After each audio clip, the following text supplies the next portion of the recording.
if you want to do your own thing, and if that means sitting by yourself at lunch and recess, that's pretty much what we used to do. We used to just sit by ourselves, mind our own business. Hey Bright Girls, it's Demi here, and today I've got a really exciting video. I'm going to be sharing with you some footage from a school presentation I did the other day with the Mescia Twins. So if you didn't know, I run Bright Girl Health and I go around to schools and I talk to girls about periods, and there are so many women who leave school and know next to nothing about the way their period works. Me included. I hate that. I think that every girl deserves to understand what happens in her body, especially so that she can make the best health decisions possible. So that's what I do, and on this day, the Mescia Twins joined me and we talked about things like boys, tiny bit about sex, acne, about periods, about self-confidence. I think you guys will really enjoy this. Feel free to also subscribe to my channel because we learn lots about periods here, and sometimes my cute hubby even makes an appearance. And if you do have any questions about your period, I would love to answer them. I'm so passionate about educating in that area. So if you go over and check out my Instagram, I've got lots of frequently asked period questions over on there. If your questions still don't get answered, I have my ebook, The Bright Girl Guide, which goes through everything you need to know about hormones and periods. And if none of that answers your questions, please feel free to message me here or over on Instagram. I would love to help educate anyone who wants to know more about periods. So let's get into the video. Enjoy my chill, fun, girly time video with the Mescia Twins. Actually, you girls used to go. So I'm sure a lot of girls in the room would like to know about your job and what you do. So you do social media. Do you want to give a little bit of an intro to that? Yeah, who you are, what you do, what your job is? Yeah. So I'm Liv and I'm Ash, and some people probably know us as maybe the Mescia Twins. Yeah, we do social media all the time now, and yeah, we kind of started because we always knew that we wanted to like inspire young girls, so your ages and stuff like that, and I guess we saw social media as a platform to be able to do that.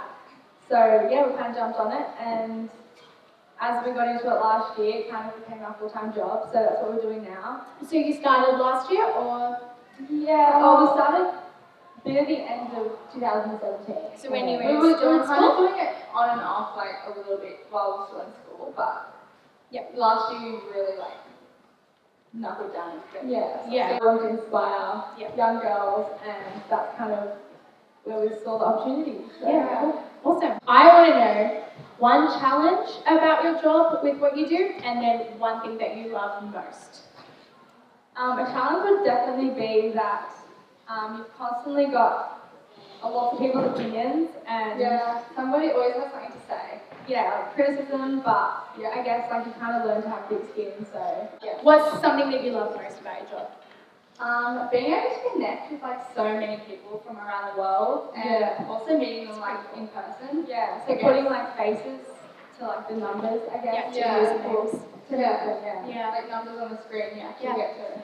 Yeah. With the girls today, we're going to talk about a few different topics. Now, the first thing I want to touch on is being yourself and peer pressure. Now, girls, you spread a really awesome, strong message about this on your social media, and I'm really proud of the way you do that as well.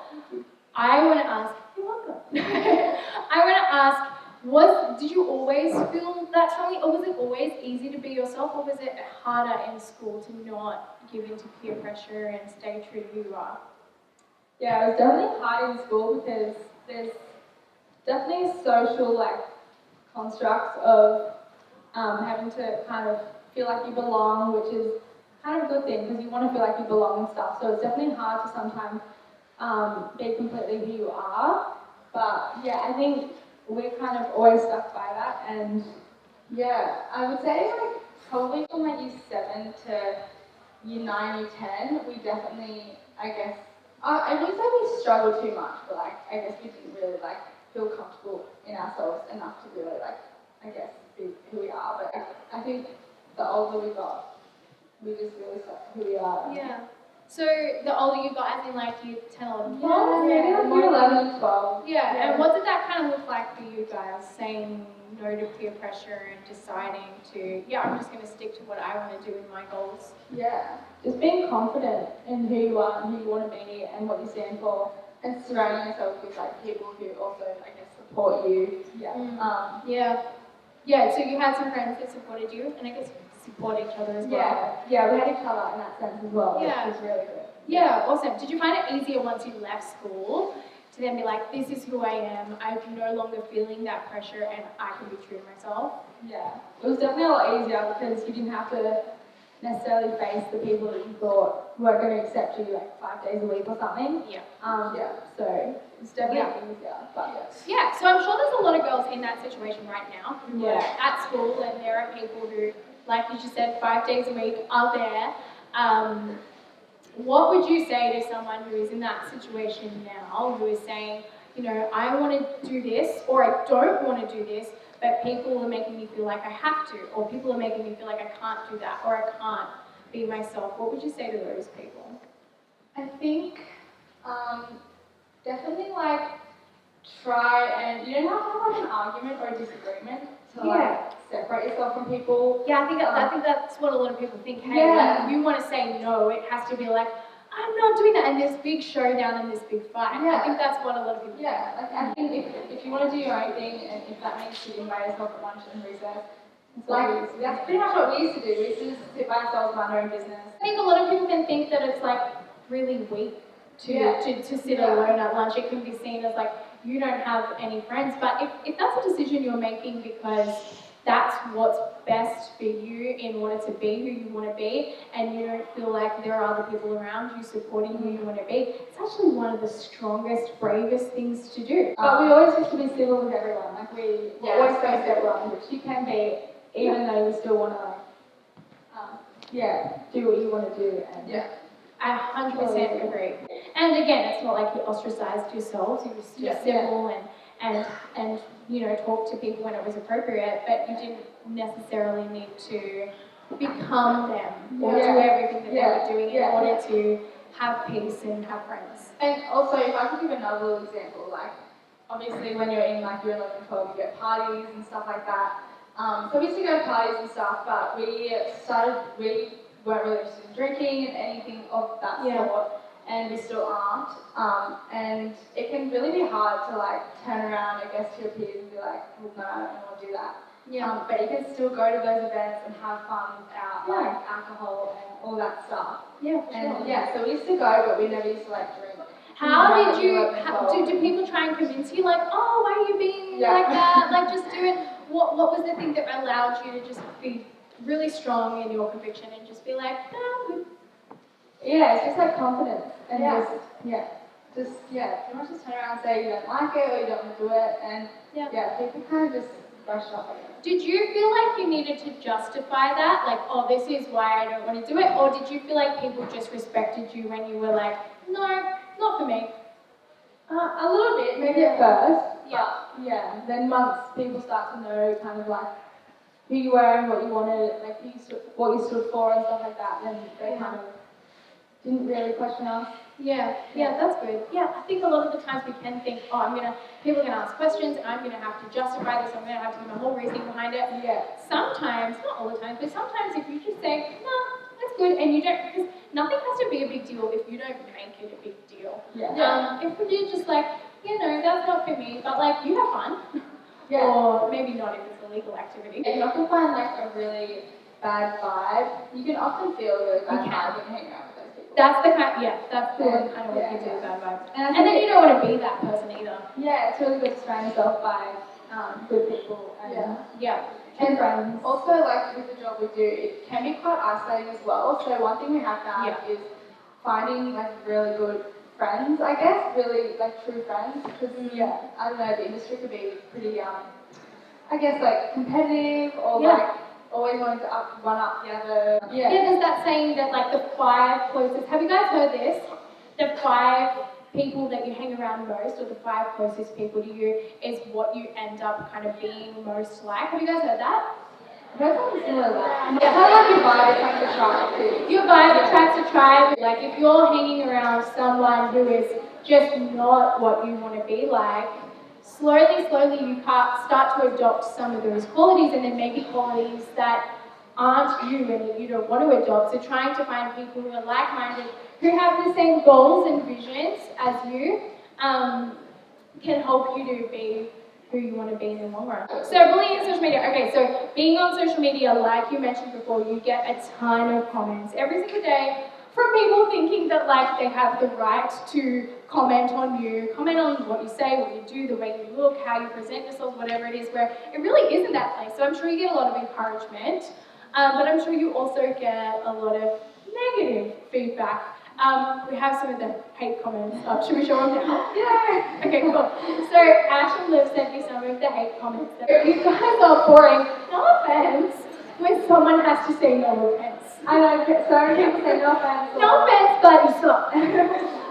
You two are genuinely ugly, which is like, it's so funny because it's like the most untrue thing ever. People just pick you apart. Like, yeah, it's so much easier to hate these days than it is to like. Yeah, and it's very easy to sit behind a computer screen. Oh, 100%. If they don't even know your name, how are they supposed to know you, your background, Yeah, your family life, what you believe in, what you stand for? Cyberbullying is such a big thing now. It happens to so many people as well, so yeah, I think it's important to talk about it. I'm sure everyone's going, how do you see those things and be okay and not let it affect you?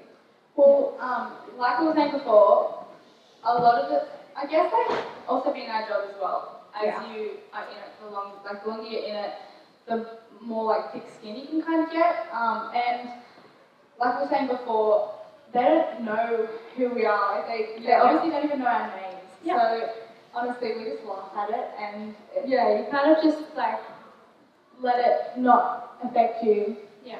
Because you know who you are, and you don't really need like a comment like that to validate you. Yeah, other people's opinions to validate who you are. Yeah. If you're letting yourself and your self-esteem be defined by what other people think, then that's a really rocky foundation to set your self-esteem on.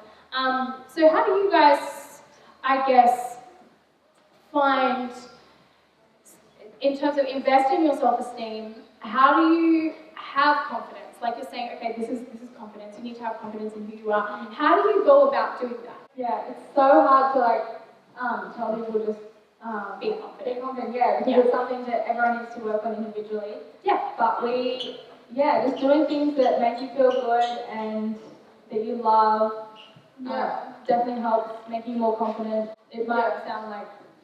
I like the fact that you guys go on Pinterest and pin a whole bunch of Oh yeah, I will be on Pinterest until like 12 o'clock. Yeah, it just like puts you in your field, and you can just like scroll through so many positive quotes. It's inspiring. Yeah, and in a way, it's like self-talk. So hopefully we've all learned about self-talk at this point in high school, but the way we speak to ourselves, it completely impacts our thoughts and our actions. If someone who believes that no one's going to want to be their friend, what's their actions going to be? They don't put themselves out there to make friends. And so I think like even going through and pinning a lot of like inspirational quotes is positive self-talk. So I think one of the big factors in being confident is constantly telling yourself every day, like, I'm awesome, I don't need to change to be awesome. If other people don't want to accept me, then like, that's on them. I like this quote, hurt people hurt people. So hurt people, people who have been hurt, then go ahead and hurt other people. People that want to hate on you or something, it usually comes from a place of like insecurities from themselves or jealousy or something like that. So it just reflects the type of person they are and not you. Like, I think really learning to love yourself as well. It doesn't have to be like a negative thing as well, because a lot of people put stigmas on loving yourself, especially on girls. But there's a difference. There's a difference between being confident and cocky. But I think I think we all should love ourselves. Like, it shouldn't be something to be like embarrassed of or shy away from. Feel guilty for even. Yeah, and I think also finding something as well that makes you feel confident or makes you feel good about yourself. So like, for example, I love going to the gym, and for some people that might be super intimidating, but there's like some people it could be like dancing or drawing or reading. Like, you just need to find something that you really love and like really makes you feel good about yourself. Yeah. For anyone thinking like, sitting there thinking, oh, like, you guys are awesome, successful, pretty, funny, all of that kind of thing. What would you say to someone who is thinking, oh, what challenges do they have in their life? Yeah. So I think it's important to remember that, like, no matter what shape, size, what skin color, how someone looks, it doesn't like immune them. We were talking about this before, but it doesn't immune them from having challenges or struggles. Everyone has struggles. Yeah, even if it doesn't look like it. That's right. Like, how can we judge someone from the outside and what's going on in their life? Like, we don't know their family life. We don't know what's happening with their health even. Yeah, it's very true. Yeah. Something you've been quite vocal about on social media is your acne journey, the journey with acne. And I'm sure there's a lot of people, like I was just saying, who look at you and go, oh, what challenges have you had to face? And might be looking at you right now and go, what acne? But you've been very open and vulnerable about it on social media and sharing your journey with girls to help inspire them. So we actually have a picture that we'll put up of your acne just in case there are people who aren't familiar with it. So you struggled with acne in high school now? Yeah, I struggled with mine for quite a long time. Probably started around like year 9, year 10, and then it got to its worst around like year 11, year 12, and when I got out of school, it was kind of on the road to getting better. Yeah, that's when mine started. That's when actually went down. No. So it was kind of like opposites, but she like took it from you. Okay, cool. So you were struggling with acne at school, and yours has it persisted into like the last year and currently? Definitely not what it used to be. Yeah, no, I think I've got it covered. I think it's really important to talk about as well, because I think like people get scared about it, or people think like it's confronting or embarrassing, and it's like seriously not. Like so many it, and it's 50%. I think that I have that one. Yeah, 50% of girls, 75% of boys. Yeah, and so Ash, your acne started after school. Yeah, it started last year, and then I'm still struggling with it now. Before we talk about what you did about it and everything, how did you had it in high school, Liv, how did that impact your like school experience? Did people bully you? I don't think it impacted my school at all. More, it impacted my confidence, I would say. That kind of maybe tapped into like school a little bit, because like obviously I didn't want to face people at school every day. Yeah. Did you wear makeup to school? I didn't. Yes, I don't know, I have like a phobia of putting like makeup on something that I'm trying to like when you're trying to clear your skin. Yeah, like I hated it. So people were kind about it, they didn't believe you if you're acne? No. We'll see, like when you're dealing with it, you honestly think like everyone's looking at it. It's on your face, like first thing people look at. But I didn't get anyone in school, but at the time I had a part-time job, and I actually got people say, like customers say something like about it when I was at work, and like I just remember it was the worst thing ever. Like I just broke down. Like it's horrible. I remember going home and just like sobbing. Like it's horrible. Isn't that so funny that people at school didn't say anything, but it was people outside of school? Yeah, who actually know me. Yeah. So I have a really close friend who they have struggled with acne for a while and into like their 20s as well. And I'm really close with this person. One day I was hanging out with them, and then they turned to me and they're like, hey Demi, did you notice that my acne has cleared up? And I was like, yes I have. But I hadn't. And I didn't realize that it had cleared up because I didn't realize it was there in the first place, because when I looked at this person, I just saw my friend. Like I didn't see their acne. That's not what I saw when I looked at my friend.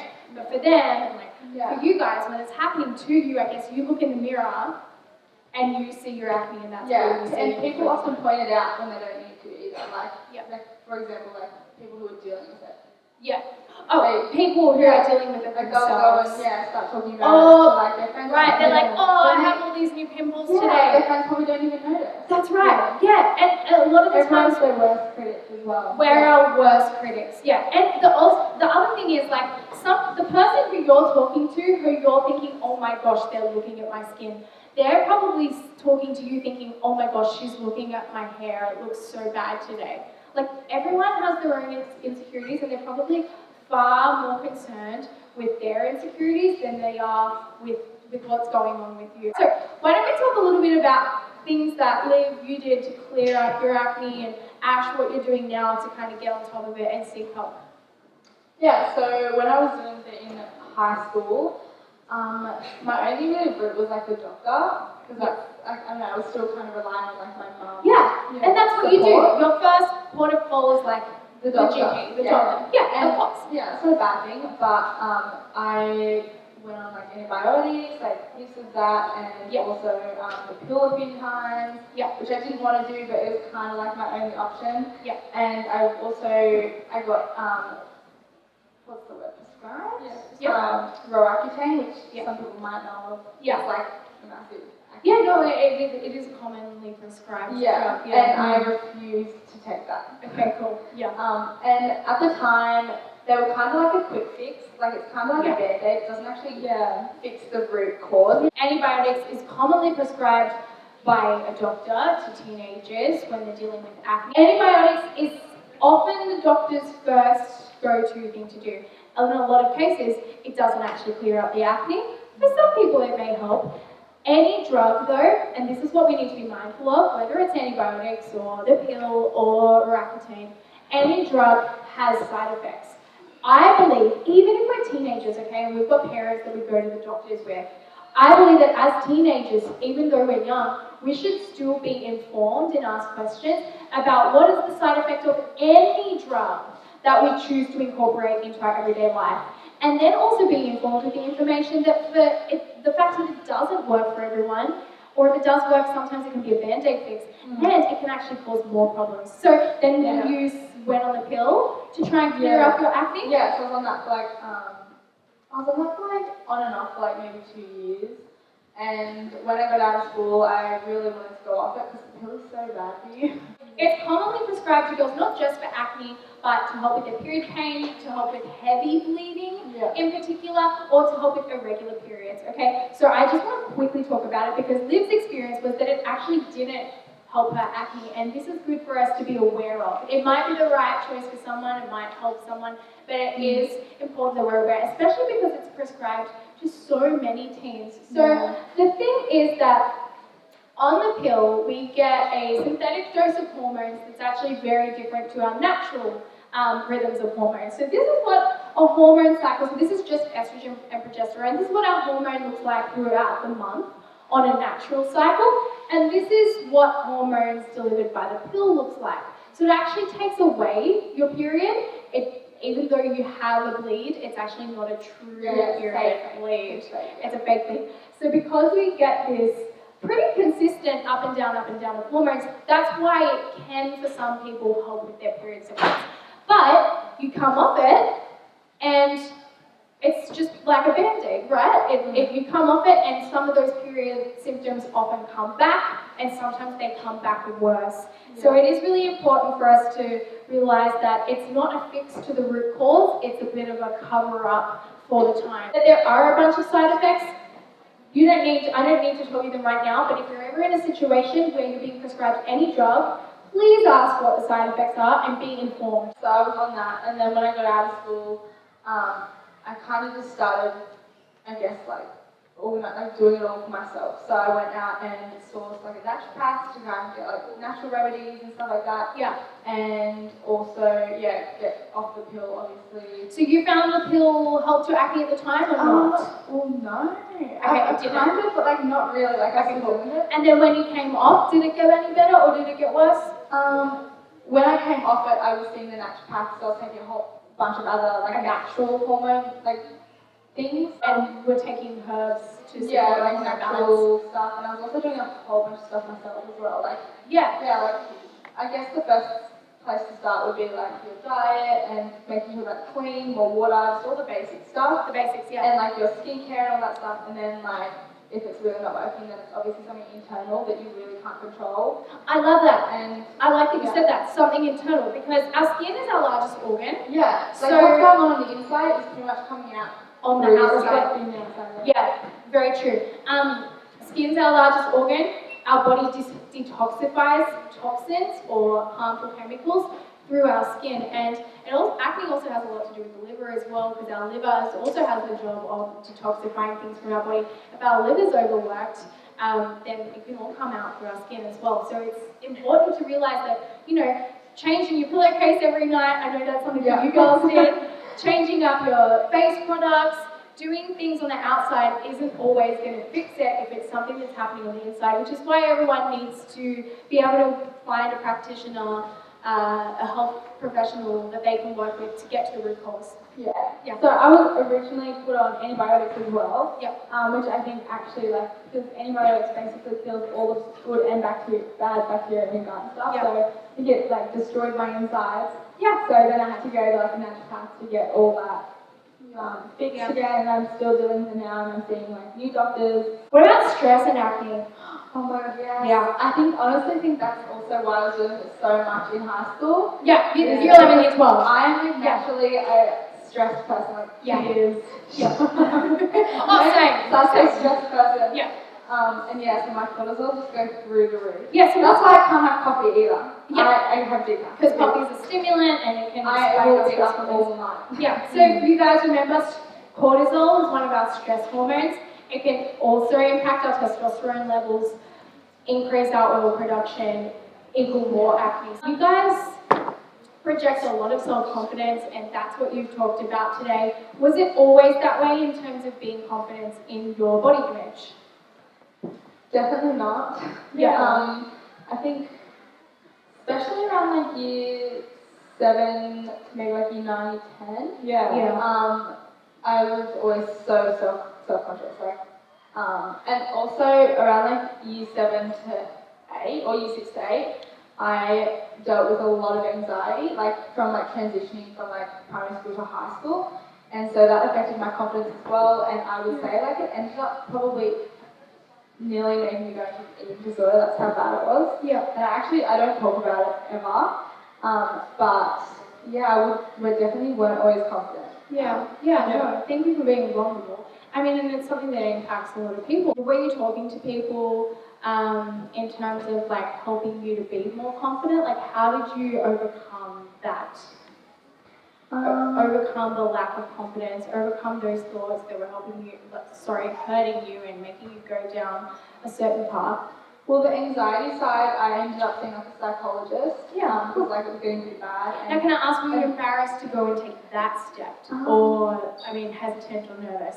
No, I actually approached my mum and I was like, I want to. How good is that? I know. Yeah. And it's so hard to do. Like sometimes it's really hard to do, but I think also a lot of people think that that's a little bit shameful because like, oh, there's like something wrong with me. Mental health is a spectrum. Every single day, we all lie somewhere on that spectrum, whether it's if you have thoughts like, oh, some of this, or whether there's thoughts like, oh, I hate the way I look today. We're somewhere on that spectrum, and even though we may not be right down here on the spectrum where it's people that's very serious for, we're all somewhere, and there shouldn't be any shame when it's something that impacts everyone. So that's really cool that you were able to have the confidence to seek out that help. Yeah, so once I started tackling like the anxiety part, I guess the confidence kind of just like, I wasn't really as much confident. Yeah. Like to this day, I still do things every single day to like, I guess. Oh yeah, it's something you have to do constantly and work out constantly. Yeah. No one's immune to it. Practice self-love, and everyone just needs to do it. For people that do struggle with like confidence and stuff, I think it's like just the way it's like your just thoughts. A lot of the thoughts that go in your head reflect like how you think about yourself or how you think about things going on in life. So I think if you work on like positive thoughts and how you perceive certain things in life, look after yourself and do things that make you feel more confident and stuff like that, which is what we've done over the years to improve that. It'll make you feel better. Awesome. Yep, love that. Our thoughts are everything. We need to protect them. We need to make sure that we're in a good place with the way we're thinking. And there's no shame if we're not. Cool. I think we should get to some questions and let the girls be part of the conversation now. Yeah. Let's start with the juicy stuff. Someone sent a question saying, people can be so driven by sex or being intimate. I feel judged that I'm not ready, but feel weak or scared when the topic comes up. How do I learn to be comfortable with saying no? Now, I'm not sure if they mean they feel weak or uncomfortable when it comes up with friends and peer pressure, or if it comes up with a guy.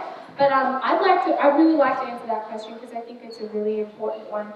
Yeah, so definitely can relate because during high school we were not confident at all when it came to boys, and I was just like not interested either. I don't know, when you mentioned the whole feeling weak, or Yeah. I can totally understand what they mean. Like if it comes up with like friends or even with guys, like when your group of friends are talking about like I don't know guys, and you're just like you don't really have anything to touch on it or you don't really want to talk about it.